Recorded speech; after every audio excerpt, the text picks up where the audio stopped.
Ladies and gentlemen, good day and welcome to the Tarsons Products Limited Q1 FY25 earnings conference call hosted by Ambit Capital. As a reminder, all the participants' line will be in the listen-only mode, and there will be an opportunity for you to ask questions after the presentation concludes.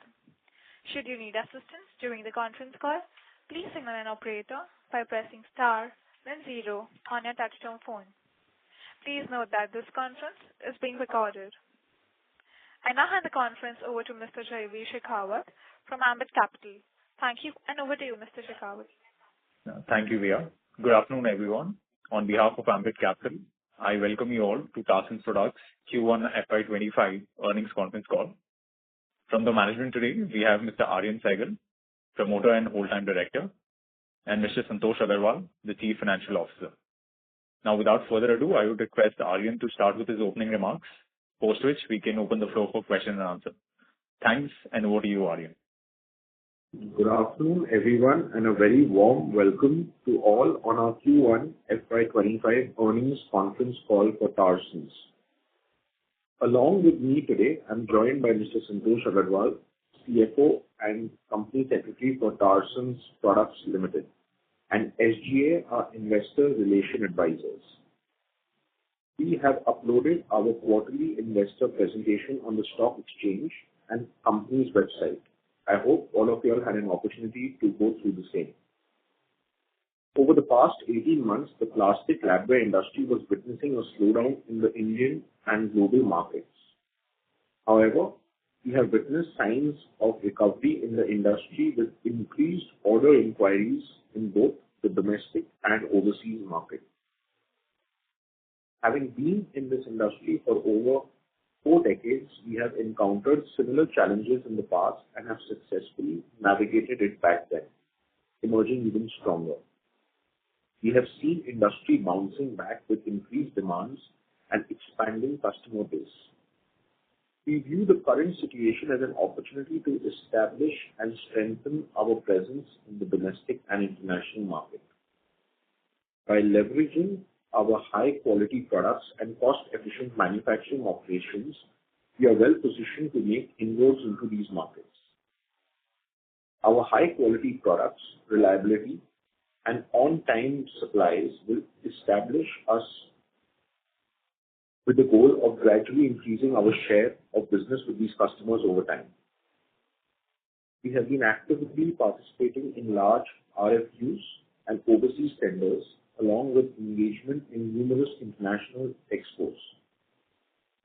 These global platforms have provided us with the opportunity to demonstrate the robustness, diversity, and superior quality of our products to a wide array of potential customers.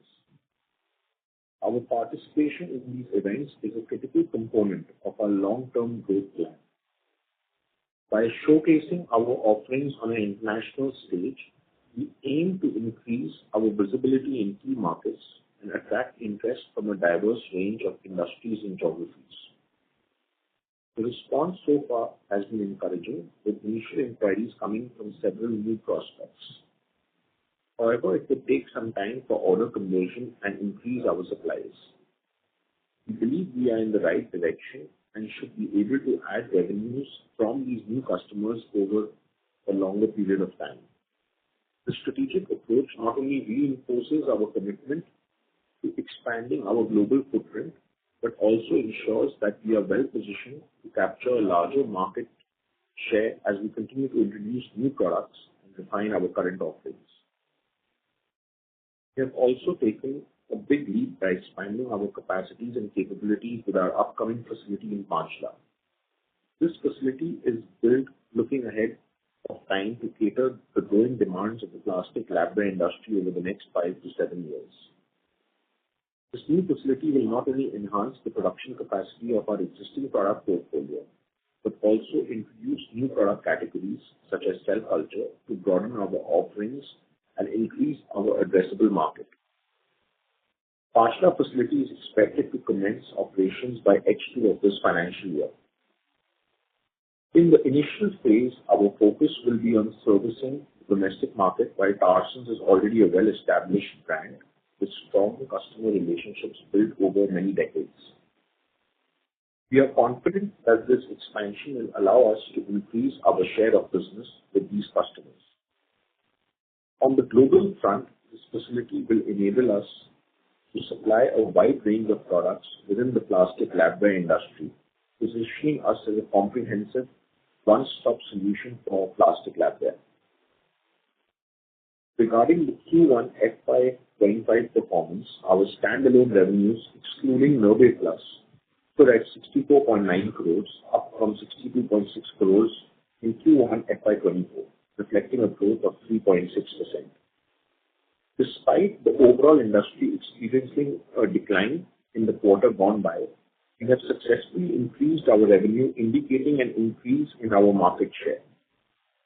As the demand recovers, which we are already witnessing some positive trends, we are optimistic about future revenue and profitability growth. In January 2024, we acquired Nobel Plus, a Germany-based plastic labware distribution company, to deepen our presence in key European geographies to a local foothold. Nobel currently serves multiple customers across various regions, providing strategic entry points for Tarsons over the coming years. We intend to capitalize on Nobel's capabilities in order to market our recently introduced products and expand Tarsons' product offerings in Europe.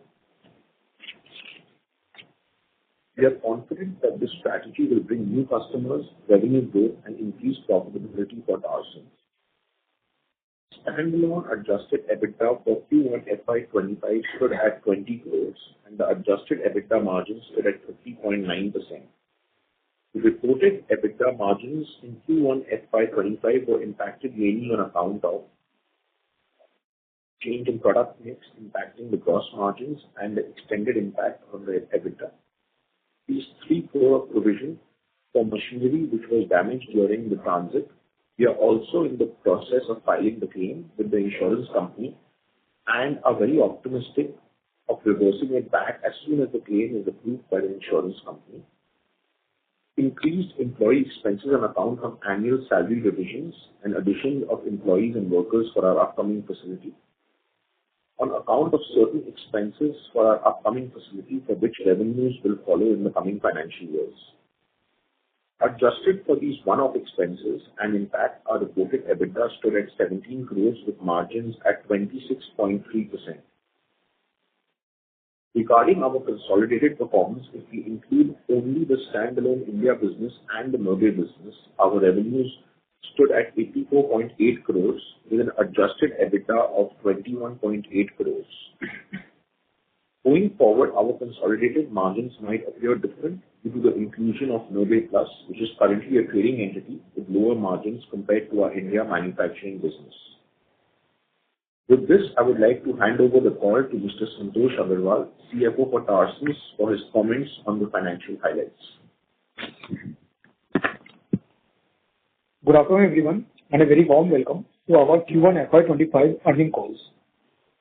On the revenue front, standalone revenue from operation for Q1 FY25 stood at 64.9 crore, which has increased as compared to 62.6 crore in Q1 FY24 at a growth of 3.6%.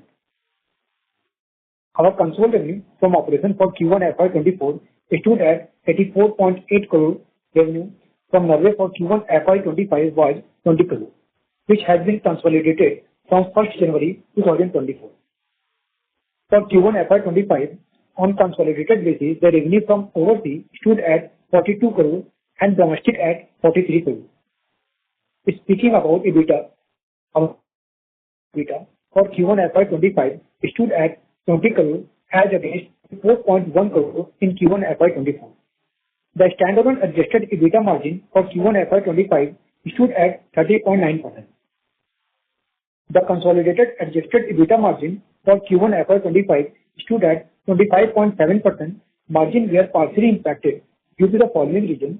The number one reason is initial estimated provision 3 crore on account of machine damage during the transit, evaluation and insurance claim for the same aging process. Secondly, change in product mix. Then increase in employee expenses with revision in salaries in Q1 FY25 and overhead expenses for the upcoming facility. The last one reason is the lower EBITDA margin on account of Narve Plus, which is a trading entity. If we talk about the PAT, standalone profit after tax for Q1 FY25 stood at 6.5 crore with a PAT margin of 10%, and consolidated profit after tax for Q1 FY25 was 4 crore with a PAT margin of 4.7%. Further, we have recommended a dividend of Rs 2 per share for FY24. Coming to Narve Plus financials, the company has clocked quarterly revenue of 20 crore in Q1 FY25. In Q1 FY25, if we talk about the PBT front, the company reported a profit of 0.9 crore. With this, I would like to open the floor for Q&A. Thank you very much. We will now begin the question and answer session. Anyone who wishes to ask a question may press star and 1 on the touchtone telephone. If you wish to remove yourself from the question queue, you may press star and 2. Participants are requested to use handsets while asking a question. Ladies and gentlemen, we will wait for a moment while the question queue assembles. The first question is from the line of Kumar Saurabh from Scientific Investing. Please go ahead. Hello. So I have 2-3 questions. My first question is, if we look at the domestic diagnostic industry, looks like this quarter the results have turned and many companies are giving good results. So in that context, given earlier we were telling there are headwinds, how do you see it benefiting us? Do you also see green shoots for us in the domestic diagnostic as a segment? That is the first question. Sure. So, I think the domestic diagnostic industry has revived very well, and our business has stabilized with the diagnostic industry. Just to add that, which I've informed earlier as well, the business was a standard business with the diagnostic industry pre-COVID, and it's fallen back to that standard business today. There was a one-time exceptional business during COVID because of the testing which the diagnostic companies have, which no longer exists.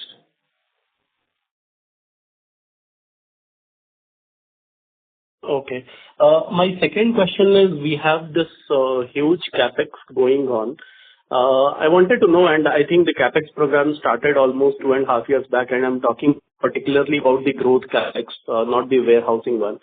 So has it been delayed, and what is the reason, and when it will go live, and if you can give some plan around when we will achieve 10, 20, 30% capacity utilization, and in which quarter it will go live, and how the operating leverage will play out?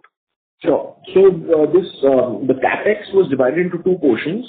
The manufacturing and the growth capex, not the warehouse capex. One was the infrastructure, which is being built now almost for a year. It's been ready for the last at least 9 months to 12 months, and the other was bringing in the machines and commissioning those machines. We would have started our capex around 3.5, 4 months back, but due to the unfortunate incident of the machines getting damaged during transit, a large block of the machines got damaged, for which we are preparing our insurance claim. Our commissioning for this plant is slightly delayed.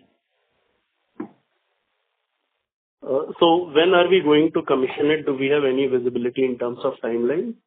So the next block of machines should start in H2, as Santosh mentioned in his introductory speech. These block of machines would be stalled, and there would be a longer delay because there would be claim from insurance, and based on that claims, you would have replacements. So this was the first block which we were going to start our Pachla operations with. But this first block will now come much after the second and third block, because insurance claim and then getting the replacements of these machines would again take time. Okay. Thank you. I'll come back in the queue. Yeah. Thank you very much. The next question is from the line of Jaivi Shekhawat from Ambit Capital. Please go ahead. Hi, thanks for taking my question. Rohan, firstly, if you look at the larger global life sciences lab companies, say Thermo Fisher, Corning, Aventor, and Danaher, and if you see the CY23 results, they've just reported about a 5 to 10% revenue decline, which is possibly more or less similar to even Tarsons. And even in CY24, they're likely to either report a flattish sort of a revenue trend or a single-digit growth, despite being multi-billion-dollar revenue enterprises. Right. One, if you look back, I mean, are there any micro or company level factors that you plan to address that can possibly accelerate growth for Tarsons? And Right. then just more in terms of the demand recovery across end user industries as to what you're seeing, even apart diagnostics. Right. So, coming to the companies you mentioned, with the exception of Corning, which is a large company which has got a significant, plastic labware revenue compared to their total revenue, I think that would total up to almost 12.5%-13% of the total revenues. The other companies like Danaher, Thermo Fisher Scientific and Avantor, their plastic labware revenue, which is an identical like for like or apple to apple comparison to our product line, would be less than 6-7%.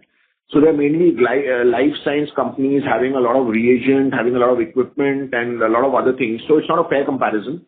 But if you see the like for like business, I think, as I mentioned in our earlier calls, our performance is much better than theirs.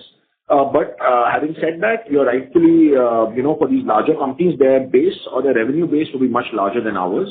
But if you look closer to our size in India, in Asia, maybe China, South Korea, we would find companies similar to our size. Looking at a like-for-like comparison with those companies and ours, same product mix, same revenue size would give a better idea of how we are performing in the industry as compared to the others. Sure. And given that there have been almost 2 years in which the industry has seen a decline, so are you seeing, say, the smaller ones exiting the industry, or possibly the amount of capital that was getting into the industry, has that sort of moderated? So any signs there, and then, I mean, more acquisitions happening in the industry? Sure. Not a lot of acquisitions because as the industry, the growth is down, it's not very attractive for the larger companies to further invest more in these companies because they already have a lot of planned capex which is unused at this point of time because of lower demands. So we don't see a lot of M&A activity at this point of time. Of course, we are very, very bullish about the industry considering our size and the amount of reach which is available for us, the runway of growth available for us over the years. We are not particularly looking for an acquisition at this point of time because we've done the first acquisition of our company history 6 months back, so we're looking to stabilize things there. But in the future, if things do come as a company, we'll definitely be interested. But overall, I don't see much, transactions happening, in the life science plastic industry globally. Companies shutting down, not so many in India, but I hear a lot of Chinese companies shutting down. But the volume of companies which came in China was probably 100 times more than what came in India. There were people who acted as manufacturers but were not actually manufacturers, so they ceased activity. They were traders. In terms of new capital investments, I think it's in India it would be pretty much zero at this point of time. I don't see anyone putting in new capital into this industry. Sure, that's helpful. Secondly, if you talk about your margins, let's say on a console level, these have come down to around mid-20s. I mean, if you adjust for the one-offs. So what's your strategy, what's the management strategy to turn around the margins for the Nurbe entities? And then where do you see these console margins heading, let's say, a year out to when you sort of stabilize that entity? See, we never bought Nurbe Plus, or we never acquired Nurbe Plus based on its margins. We acquired Nurbe Plus to see the synergistic platform which we could get from Nurbe Plus to be able to establish our footprint in Europe. So I think over the next 3 to 4 years, we'll have a lot moving from Tarsons into Nurbe and then from Nurbe into Europe. And that's what the whole goal is. We would, as a company, as Tarsons, on a standalone basis, I think we'd be able to maintain margins over the medium to long term as the revenues start growing, because at this point we're in a very transitionary phase. We are investing for a company or for the size of a company which we today currently aren't because of the slowdown in the industry and various other factors. But I think Tarsons over the medium term would continue having very, very robust financials and margins. Nurbe would also be very strong in the balance sheet, but it would never be anywhere close to what the Tarsons standalone would be. So on a consolidated basis, we would be accustomed to seeing lower margins because of Nurbe's EBITDA margins. Sure. And on your standalone business, while we see there has been a lot of upfronting, of course, ahead of your new capacities, but as those come in, do you expect say, further similar increase in your expenses, or do you think the guidance that you had given earlier of mid-40, early to mid-40s for a standalone business margins, I mean, does that remain intact? See, if you look at our business, if you look at the material margin or the gross margin, there's not much of an impact. Yes. So if these material margins remain, the expenses start getting lower and lower as the scale grows, I don't see any reason why we shouldn't be in those margins, what we've discussed earlier. But if the industry has slowed down or there's intense competition, only the gross margin gets affected. I don't see the gross margin getting affected at this point of time. Sure. Just a last question on your Panchla facility. So could you call out how much of your capacities are being added to your existing line of products and how much is getting added to PCR and cell culture? And also the breakup of the CapEx and how much is pending? So in Panchla, most of the CapEx has been executed. It may not have been completed, but most of the CapEx of Panchla has been executed. I think less than 30% is on existing products with capacity expansion, and more than 70% is for new products we've never sold before, which we are developing for the first time. Sure. And what will be the overall CapEx? And how much is yet remaining to be incurred? So the overall CapEx we have incurred is in Panchla is about to be 300 crore rupees. Right. Including including the overall CapEx program, I mean, if you remember, that was around 550 to 600 crores. So where is that remaining amount getting spent? So if you talk about the total CapEx of 600 crore rupees, we already spent about 525 crore rupees, and the remaining amount will be going to be incurred in next 6 months to 1 year timeline. Right. No, just to understand. So you said 300 crore for the Panchla facility. Then where is the remaining 300 crores getting spent? So the remaining 300 crore is for the remaining plants. So we are also expanding in the existing 5 plants? No, we are also building Amta plant also. So one part also incurred for that, and the remaining part for the remaining existing plant, Jangalpur and Dhulawad. Understood. All right. Thank you so much, and all the best. Thank you very much. Ladies and gentlemen, before we take the next question, I would like to remind the participants that you may press star and 1 to ask a question. The next question will be from the line of Jasdeep Walia from Clockvine Capital. Please go ahead. Hi, sir. Thanks for taking my question. Sir, the base for this quarter, which is 1Q FY24, was particularly weak for the domestic business. On that weak base, we have declined in this quarter. This is despite your commentary in the last 2 quarters, where you have been more sanguine on the domestic business versus the exports. And you've been saying that sequentially, with every quarter, there'll be improvement witnessed in the domestic business. Also, if we look at the underlying industries, diagnostics companies seem to be doing really well. Each of the companies is reporting 8 to 10% volume growth YOY, if you see the last quarter. Also, pharma industry has also been doing really well in the last year as well as in the first quarter. So if you could segment your sales in first quarter in India, and if you could talk about the reasons why we have seen such a subdued performance in first quarter in the domestic business. So historically, in the last 48, 49 years of our company existence, we've never been able to beat quarter 4. Quarter 4 will always be the strongest quarter. No, I was talking about YOY. I'm comparing against 1Q FY24. From 1Q FY24 to 1Q FY25, our numbers are higher as a total basis, but are not as high on the India basis because we had a lot of one-time revenues last year in FY24, which spilled over from Q4 of FY23 into Q1 of FY24. So what we are doing is we are receiving orders on an everyday basis, but we can only dispatch orders what we have availability for. But the people don't cancel orders if the delivery is not made at the same time. So we could have a lot of orders in March which we cannot fulfill, which will go in April. Which will spill to the next month, which will spill to the next month. People will not wait 1 full year for orders, but we do have pendings which last for 30, 35, 40 days. And just to add, just please, we are receiving orders both from domestic and export side. and the manufacturing facility is same to execute those orders. So, for example, in Q1 FY25, domestic has done 42 in compared to 45 of last year, and export has done 22 in compared to 17 of last year. So we could have changed this combination if we have given the more allocation to domestic. So we should see the revenue on a total front, not on a domestic and export just on a quarterly basis. Because if you see the whole year number, then we can talk about domestic to domestic and export to export. We could have changed this proportion if you would have allocated more to domestic and later to export. Just in the domestic business, the revenues can't be a function of dedicating capacity to either of your businesses, because it is as per the demand, right? As per the client demand. You can't tell the client that it is as per client demand, but we can always dedicate our capacities. For example, exporting today is a big problem because of container issues, container crisis, availability of vessels to move into the US, move into Europe. Exporting today in 2024 isn't as smooth as what it was in 2020.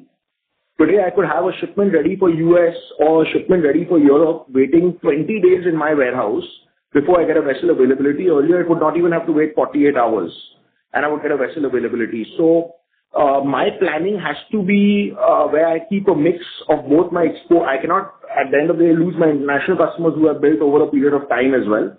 So as a company, we do have pending orders, and we would need to balance revenues accordingly. The run rate of revenues in 1Q is pretty low, and your peak sales are 300 crores. So I'm assuming that there would be a lot of capacity available even in your old setup if you exclude the current capex. Absolutely. So revenues can't be a function of you having to allocate capacity, right? Because there's surplus capacity available. But we're not. We're building 2,000 SKUs, so we could have capacities for products where there's no business, and we could not have capacities for products where there's a lot of business. Today we have pending orders, but we have spare capacities as well. That is because we are running to a 2,000 to 2,500 SKU business. And just to give a data point, if you see our total revenue increased by 3%, but in both domestic and export, our order book has been increased significantly compared to last year.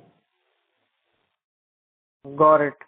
So overall, for domestic business, I guess labware industry in the long term, pre-COVID has been growing at around 12%. So should we at least see an industry, growth reflected in the numbers in FY25, or there's still some time for market to recover? See, just to put it for you on your concerns on the domestic business, the reason Tarsons has lost out on revenue from 300 crores to 280 crores, the decline has been somewhere around 6 to 7%. The reason for this decline is because of Tarsons' strength in the domestic market. If Tarsons wasn't this strong in the domestic market, our decline would have been 30 to 35%, just like the company industry average all over the world. Okay. If you look at any company in the plastic labware industry, from peak COVID revenues, their decline minimum has been 35%. The reason for our decline is the ability to maintain market share and the ability to take market share from other competitors continuously, even in a low market in the domestic in India. Got it, sir. So one of my earlier questions was that do you see any particular weakness on account of in any of the segments you are addressing in the India business in 1Q, which has led to this performance, or it's just business as usual? It's absolutely business as usual. We don't see any new weaknesses. Whatever existed historically exists even today. So our strengths and weaknesses remain unchanged in Q1 FY25. No, sir, I'm talking from your client perspective. So you have 3-4 segments, right? Diagnostics, pharma. Exactly. So that's what I meant. Our strengths and weaknesses across these clients, whether it is diagnostic, pharma, education, research, remain unchanged. It's not that we got weaker in some segment and got stronger somewhere else. Everything remains the same. The numbers are not reflective if you see the decline from 45 to 42 crores, it's not reflecting the correct story. Got it. Thank you. That's all from my side. Thank you very much. The next question will be from the line of Pradeep Rawat from Yogya Capital. Please go ahead. Yeah, thank you for the opportunity. So I have a couple of questions. So we are spending 300 crore rupee for logistic and storage facility in Amta. So out of our current facility, do we have any